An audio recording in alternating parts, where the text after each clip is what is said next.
Imagine an ancient warship on a modern journey of discovery that could change everything you thought you knew about the Vikings. Draken is the world's largest Viking ship that we could even conceive of. It was important for me to investigate, are these Viking ships as good as the sources tells us? Everything on this ship can kill me. If I was a Viking, I would have turned right the f around and gone back in. It's insane. The settlement in North America is only temporary. Did they die? Did they starve? Did they freeze to death? We're finding new things all the time. I think we should be able to end the debate once and for all. This is Viking Quest, America.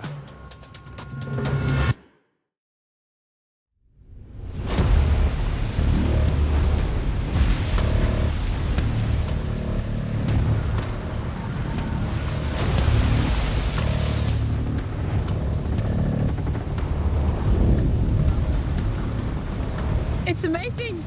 I feel very proud that we all managed to go through this last leg. It was quite tough.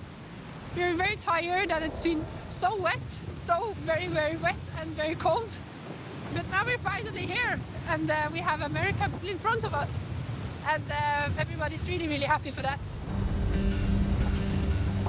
After a grueling 5-week-long crossing of the punishing North Atlantic, Draken, the largest Viking ship ever built in modern times, is within sight of the New World.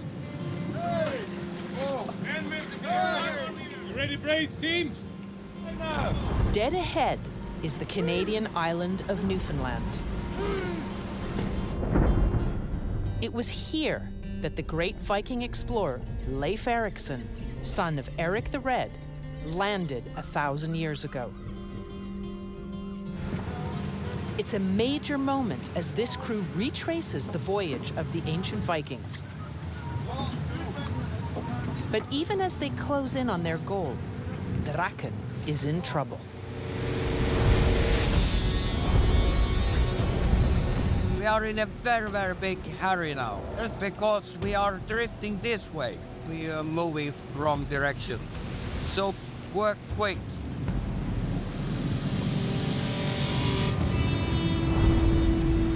Persons to the extra line. One of Draken's 2 backup motors isn't working, and the ship is drifting out of control. Both lines help each other. Get the yard down. They ease it out, okay? Come on. In this heavy wind, the sail is working against them.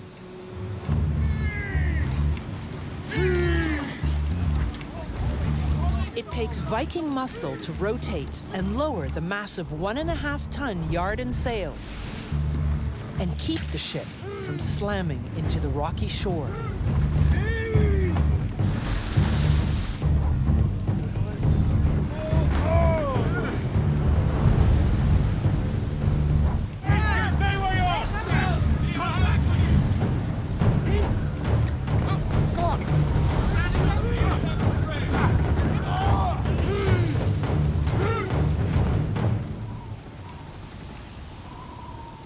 The maneuver went as smoothly as it could for being in this wind. But we managed to break the sail again, so some more repairs to be done.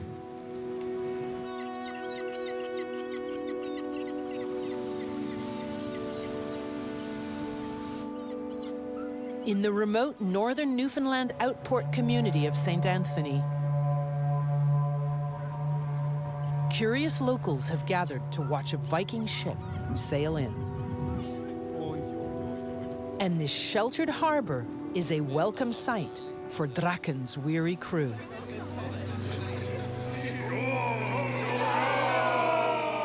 They've now arrived at the end of established Viking history.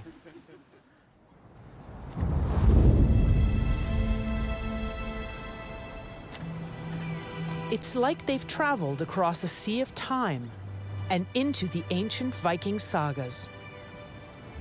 This is a reconstruction of Leif Eriksson's house.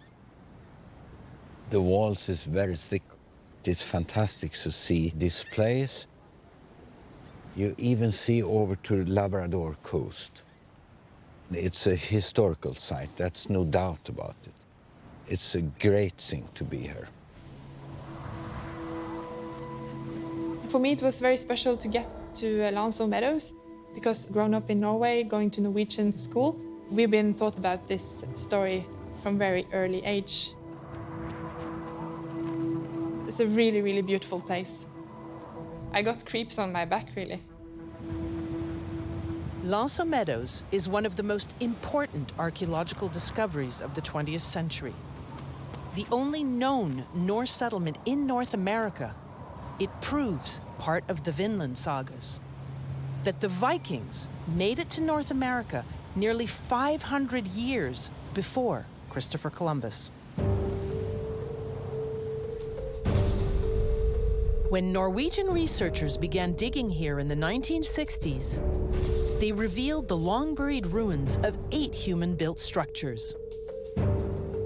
Later digs are led by world-renowned archaeologist Birgitta Wallace, who spent a lifetime reshaping our understanding of the Vikings. Birgitta is not just a historian. She's a time traveler. And her discoveries at Meadows, a bridge that connects our world today to the trade routes, settlements, and daily life of the distant Viking past. It was not really household type things that came to light. Instead, it was signs of activities. And 3 really stood out, and one was carpentry, one was from boat repair, and another one was from making iron and working it. These findings, along with the lack of evidence of family life, paint a clear picture that Meadows was not a permanent colony, but rather a remote work camp. A base where Viking crews could stock up on supplies, make needed repairs, then continue exploring even further afield. These voyages were exploration. Looking around like they had looked around in Greenland to see what is useful for us. But why did the Vikings choose this specific site as a place to stop?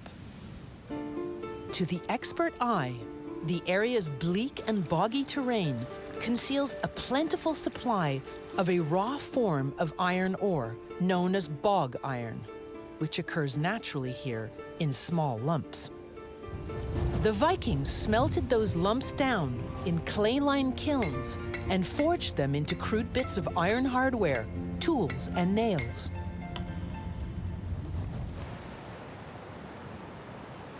This large, flat beach also meant they could easily drag their boats ashore. And this nearby stream was a critical source of fresh water. And thanks to a recent scientific study, the secret of the exact date of the Vikings' arrival here has just been unveiled. It was hidden inside this tiny piece of wood.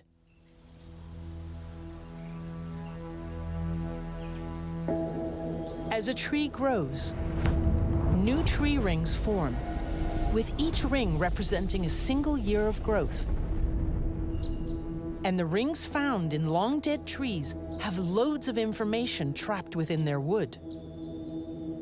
It has recently been discovered that solar activities at special years influenced tree rings to become very different looking from normal tree rings. The Meadows fragment contains a particular tree ring that directly links to a major solar anomaly that occurred in 993 AD. The wood also shows evidence it was cut using iron tools. And incredibly for the researchers, some of the bark is still intact.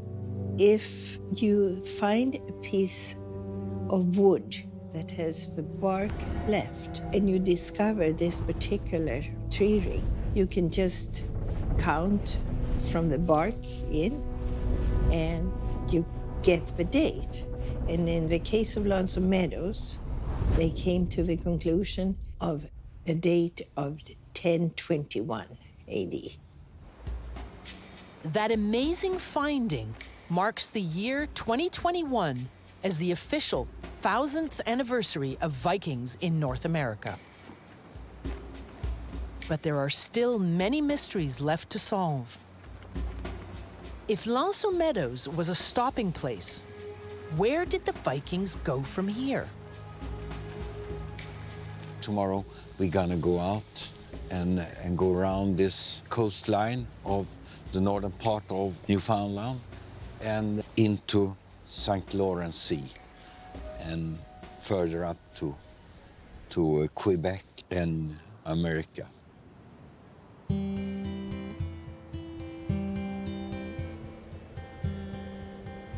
It's our last night on Newfoundland, so we decided to go camping to enjoy this amazing nature. The sagas tell tales of Vikings journeying beyond northern Newfoundland to mysterious locales interpreted by some to be much further south. But the exact locations remain a topic of much debate. From here, the Draken crew will brace themselves for a new investigation. Could the Vikings have traveled deeper into the New World than we ever thought possible?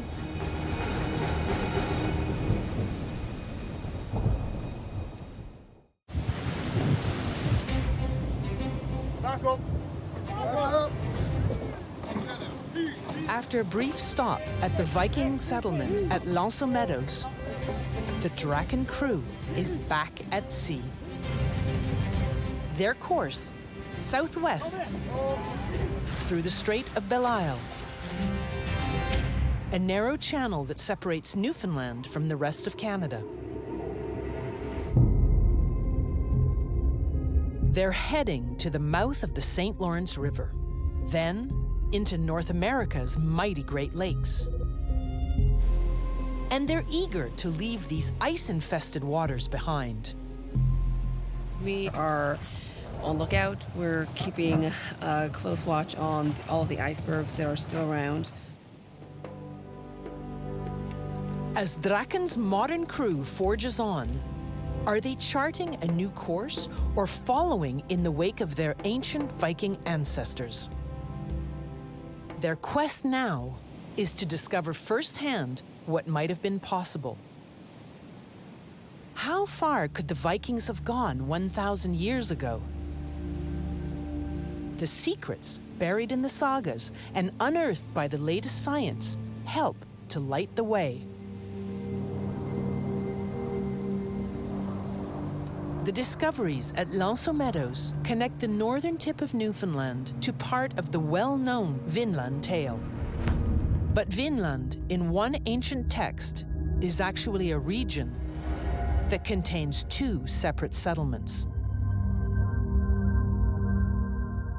It does describe a settlement where they stay during the winter, that is Strömsfjord, and in the summer, some of them, but not all, go south.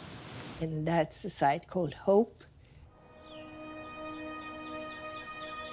The lost settlement of Hope is the holy grail for Viking researchers. Does it actually exist? And if so, where? When Birgitta Wallace's team unearthed the butternut at Meadows, the riddle began to unravel. The butternut, the northern limit, is northeastern New Brunswick. And their appearance at Meadows shows that the people over there had also gone at least as far as northeastern New Brunswick and come back. Proof that Vikings sailed far beyond Meadows, even just once, is an incredible find. And brand new research now points to extensive Viking travels all around the island of Newfoundland. I've been working with what are probably the ugliest artifacts in the Norse world, and those are the fragments of chert, flint, and jasper that were used for striking fires. Where you take a steel striker in one hand and you whack it against a piece of stone on the other hand to make sparks. Multiple stones like these were recovered from the ancient fire pits at Meadows.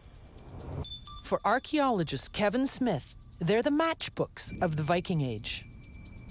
Not because they start fires, but because they carry the specific address of the place from which they came.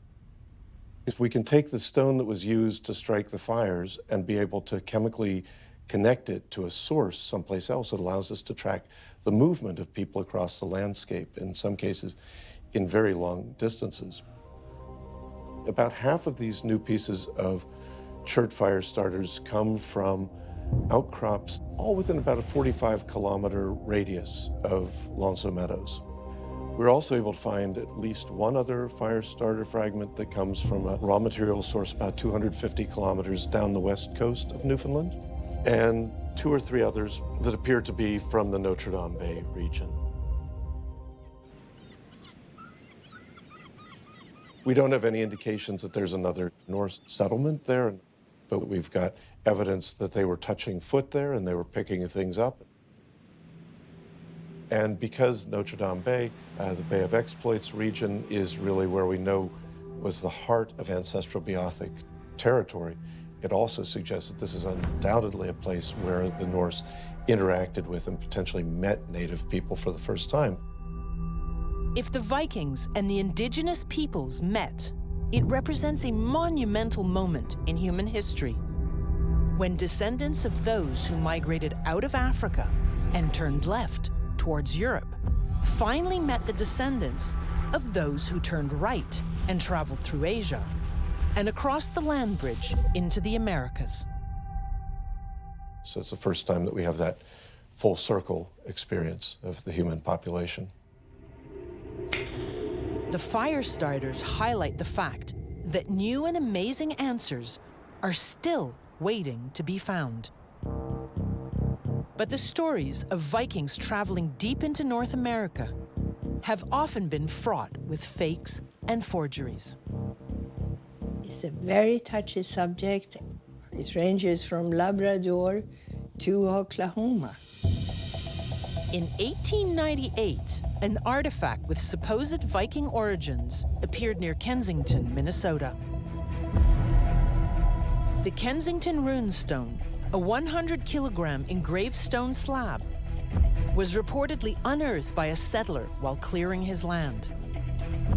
This inscription suggests the Vikings reached that location in the 14th century, but multiple analyses have dismissed it as a hoax.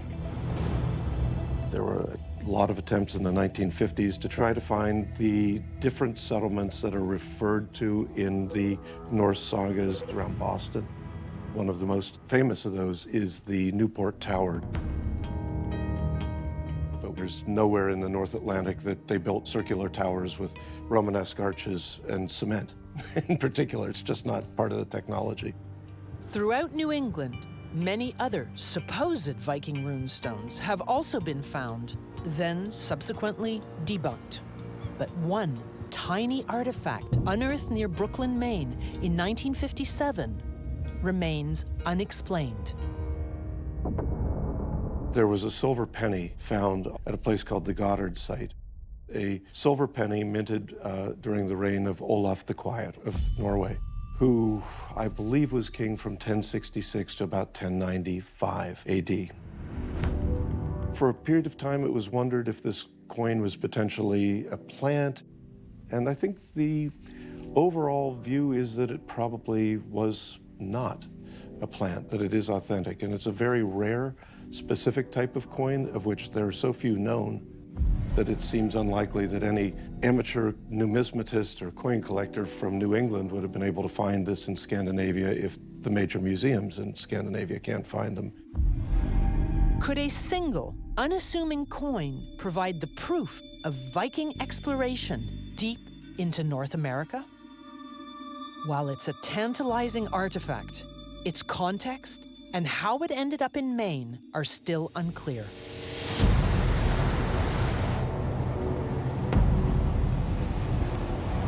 Back on the water, the Draken crew presses on in search of more answers.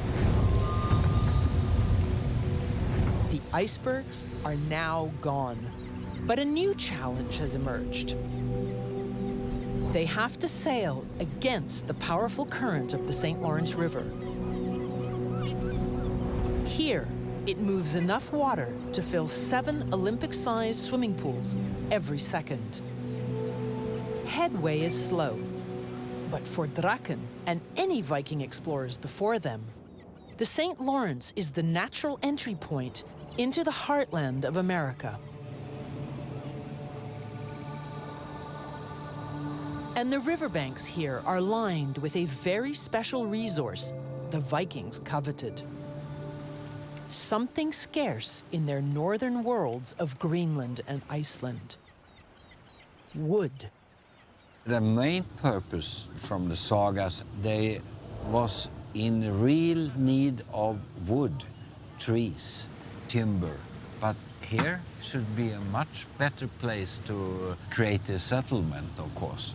It's a lot of wood everywhere and warmer and better, of course.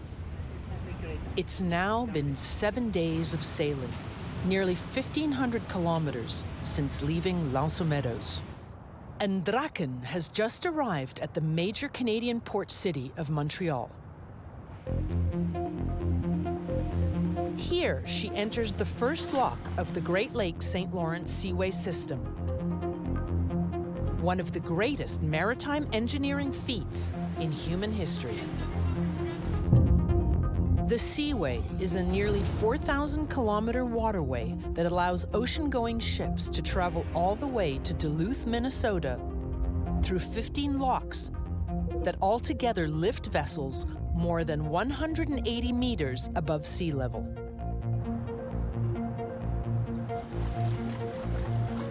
Trying to make space. Imagine navigating this wild river before the locks were built. A challenge for sure, but one uniquely suited for legendary Viking muscle, shallow draft ships, and the ability to build and repair smaller wooden boats quickly.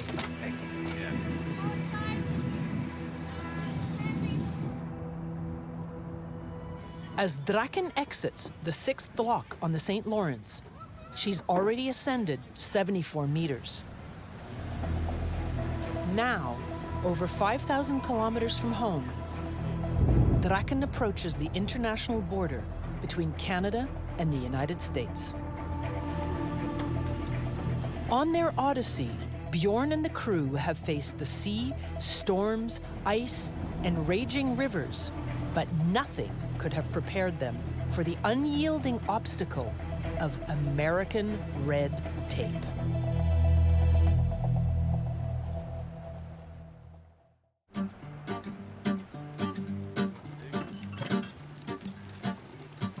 Viking explorers may have been the first Europeans to meet indigenous peoples of the New World 1,000 years ago.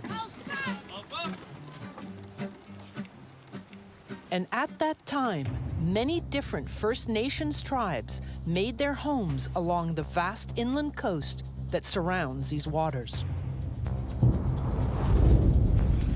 Carved out by a massive retreating ice sheet 10,000 years ago, the Great Lakes are the largest group of freshwater lakes on the planet.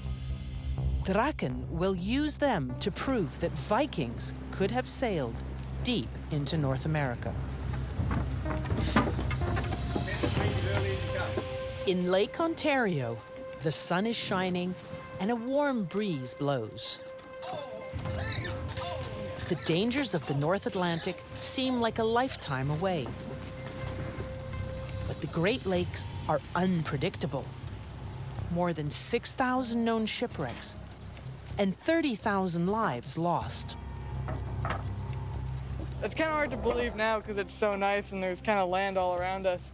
It's just a lake, but don't be deceived by it because I think things can turn rough pretty quickly here. At the western end of Lake Ontario, Draken now enters the Welland Canal. Every lock is about 45 feet up, every lock. So by the time you get from Lake Ontario to Lake Erie, you've gone about 300 feet up.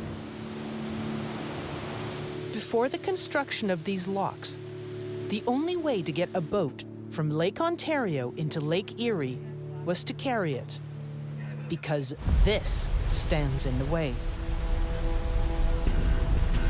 In ancient times, the indigenous locals carved an 11-kilometer portage route through thick wilderness around Niagara Falls.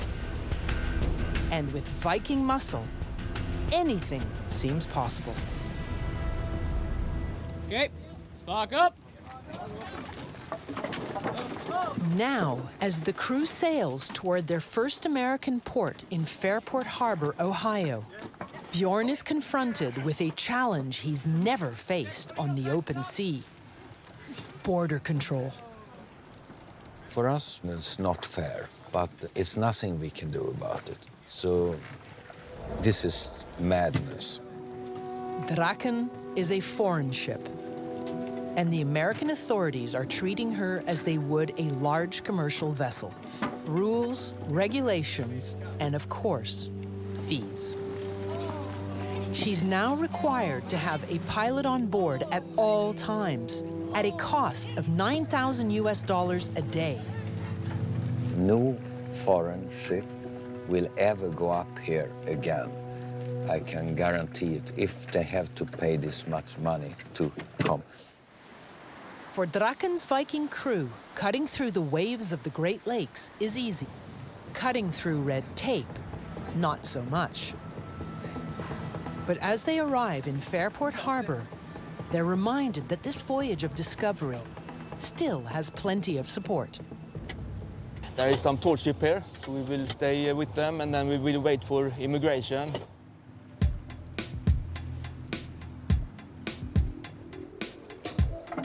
The plan for the Great Lakes is to join up with a flotilla of historic tall ships that showcase the age of sail to spectators every summer across North America. And an authentic Viking ship is a big draw. Draken hosts an open ship day in Fairport Harbor, and hundreds of people come through, leaving thousands of dollars in donations. It's a welcome distraction as the logistics team works to fit a Viking ship through a system made for tankers, barges, and pleasure craft. Fortunately, Draken's cleared to push deeper into the North American heartland. We are now going towards Bay City, and we can't actually afford it, but we do it anyhow. The plan is we motor ahead as fast as we can across Lake Erie, and then try to get to Bay City in 2 days, I think. To get to Bay City, Michigan, Draken will leave Lake Erie behind, travel up the Detroit River and across Lake St. Clair, up the St. Clair River, then into Lake Huron, and finally, Saginaw Bay. Every new kilometer traveled on this historic quest seems to confirm that the Vikings could have made it this far. And the crew can't stop wondering, if they did, what were they searching for? But as Draken enters Lake Huron, they're forced to refocus on their own journey by a very ominous sky. Behind us we have a thunderstorm coming with a lot of lightning and heavy weather. so we should hurry up now to get everything salted here before the weather comes. The team's been warned about how deceptively dangerous the Great Lakes can be.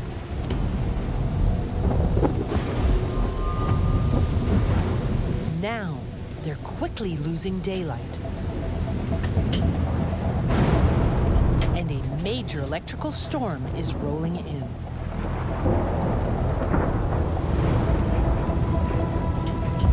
It's a scary sight on a sailing ship in the middle of a massive empty lake.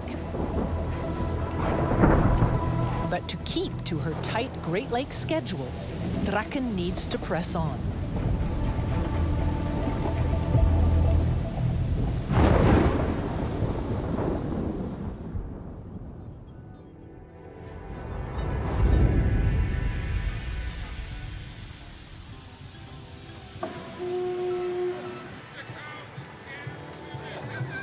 Tired, but on time, they make it to Bay City.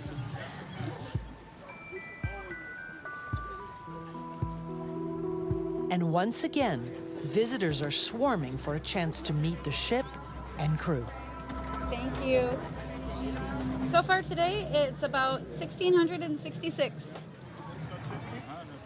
It's going very well, actually. A bit too well, almost. We've sold out of a lot of the different t-shirt sizes.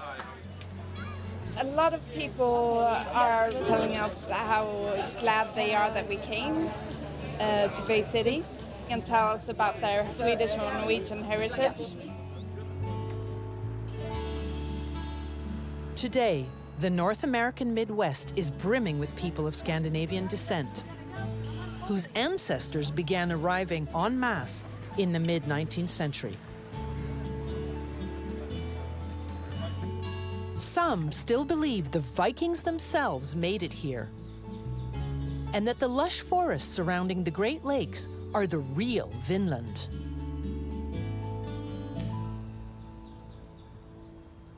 Okay then, 4.5.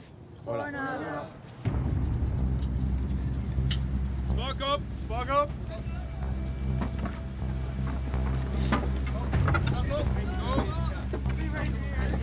After Bay City, Michigan, Draken and crew sail on to their furthest and most crucial Great Lakes stop, Chicago. Today, it's the capital of the Midwest, but Chicago has held great importance to Native Americans for thousands of years. Anyone that made it this far on the Great Lakes now had access to the Chicago Portage, a short 10-kilometer overland route that led from Lake Michigan to the miracle of the Mississippi River Valley. On the Mississippi, the rest of America, from the Rocky Mountains to the Gulf of Mexico, was just waiting to be explored.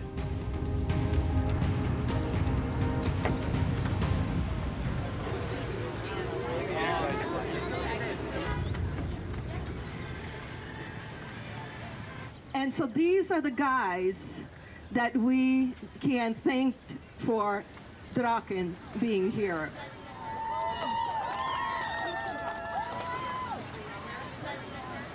From Chicago, the Vikings could have gone anywhere. It's an astonishing conclusion. But the Draken crew has a completely different final destination in mind. They leave the Great Lakes through the Erie Canal, which connects nearly 600 kilometers of small waterways from Lake Erie all the way to the Hudson River. Now, this mighty Viking ship is about to make her grand descent down the Hudson into the heart of the modern world, New York City.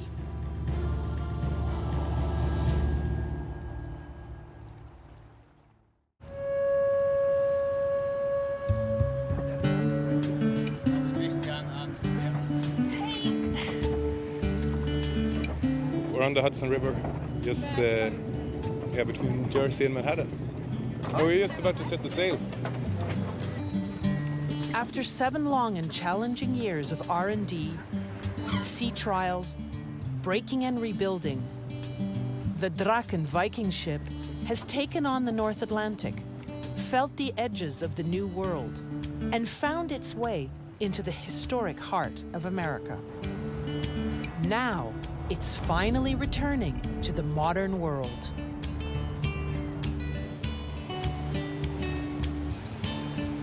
New York, big New York. Yeah, super excited. Our ancient ship coming along Manhattan. You know, it's a very special moment. Want to try and catch a glance of it. It's a huge iceberg made of concrete and glass.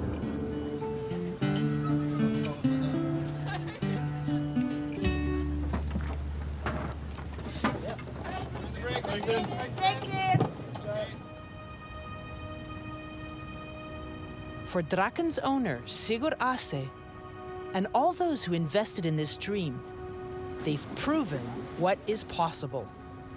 That a Viking crew, using the technology of their time, could have made it deep into North America, all the way to what is now Chicago.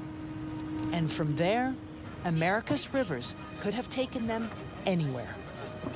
Viking culture was very advanced to sail and navigate complex ships like this 1,000 years ago. We are still continuously harvesting the imagination and the thinking of our forefathers. Mission accomplished. Thank you all. The past is always changing. It's constantly reimagined through new adventures, profound realizations, and scientific advancements. The power of DNA has proven that Viking society was a surprisingly multicultural and gender-fluid space. It wasn't just simply a society of straight men and straight women. You know, we get references to homosexual activity. Detailed sediment cores in Greenland show the real reason Vikings left that land was drought, not an ice age. Tree ring analyses pinpoint the year 1021 as the precise moment of Viking arrival in the New World. And stone fire starter fragments confirm extensive Viking travels beyond Meadows and into the lands inhabited by North America's first peoples. We now have tangible evidence that the Norse interacted with and potentially met native people for the first time.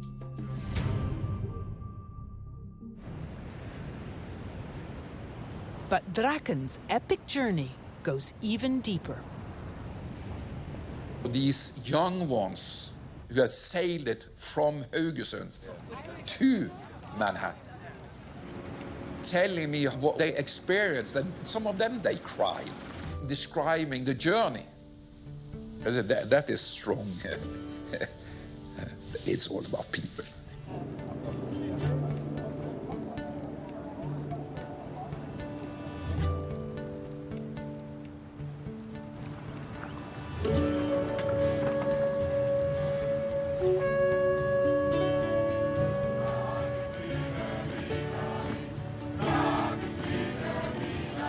That's amazing! Oh my gosh! It's the real thing, right? And we made it. A little tight, but we made it.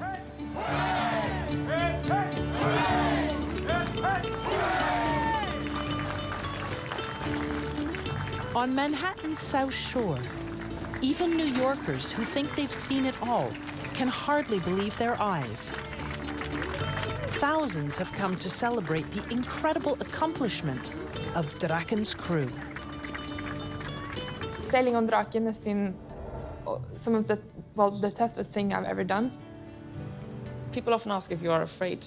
There's never any point in panicking or being afraid when you're sailing, because that's just going to make everything worse. For sure, they have been brave, asking to be in the crew of a Viking vessel. But they did it, and they have learned something about themselves. Sailing the Draken has given them some ideas how to move on in their lives. And that's been great fun for me as well, because I have lived out one of my dreams.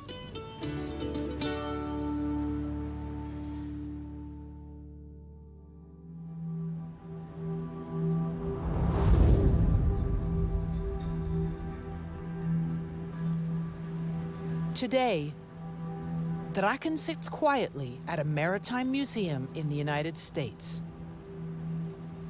But she's always kept at the ready. This whole plank is 1, and the next one is 2. Gotcha. Yeah. Ready to follow along further on her next famous Viking adventure.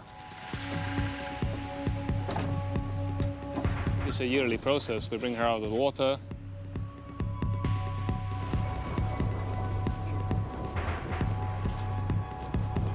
We'll scrape her, we'll paint her, we'll tar her.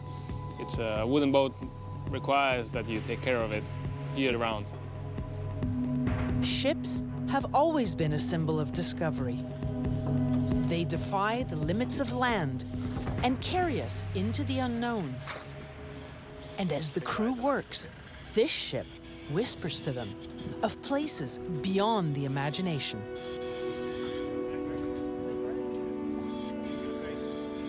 The Draken is a ship, and a ship belongs to the sea. So, of course, I would like you to sail again. And our voyage doesn't need to finish here. There's a lot of other seas to explore. I would definitely do it again if I get the opportunity. I hope I will.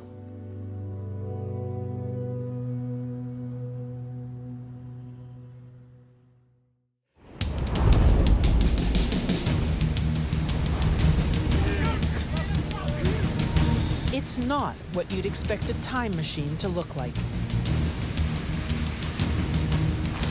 In the wake of Draken's voyage, she leaves behind more than a path across the sea. She charts a course into the past, uniting people and continents, and reminding us we are all explorers, with the spirit of the ancient Vikings still sailing in the heart of the modern world.